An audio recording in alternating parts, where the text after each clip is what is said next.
Obyvatelia Revúcej majú strach o svoje deti. Už dlhší čas sa sťažujú na výčiny rómskych spoluobčanov. Včera večer napadli mladý pár. Obaja utržili nepekné zranenia. Ani jeden z nich vraj už večer na ulicu nevyjde. Partia 20 Rómov podgurážených alkoholom. V týchto miestach napadla len 16-ročnú Ivetu a jej priateľa. Dievčaťu so sklenenou fľašou dorezali tvár. Som jej povedal, že nech beží.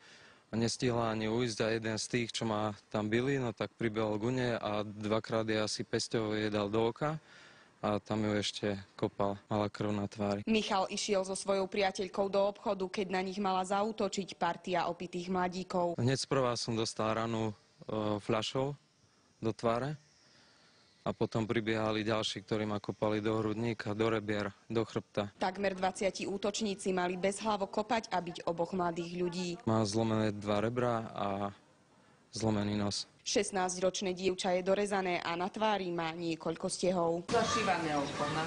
Miestni Rómovia sa ale bránia a tvrdia, že k žiadnemu útoku vôbec nedošlo. Pochybujem, že by to Róm spravil. Tu prosím vás, by sa to nestálo.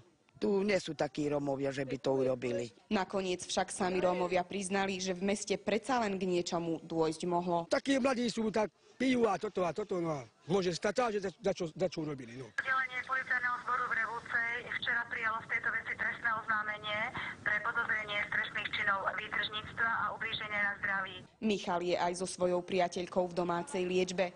Na ulicu vraj už večer nevídu a po útoku sa boja o svoje životy. Bojím sa. Polícia po páchateľoch stále pátra. Obyvatelia Revúcej ale žijú v strachu. Boja sa, že útok sa môže zopakovať. Z Revúcej pre televíziu Joj Martina Molčanová.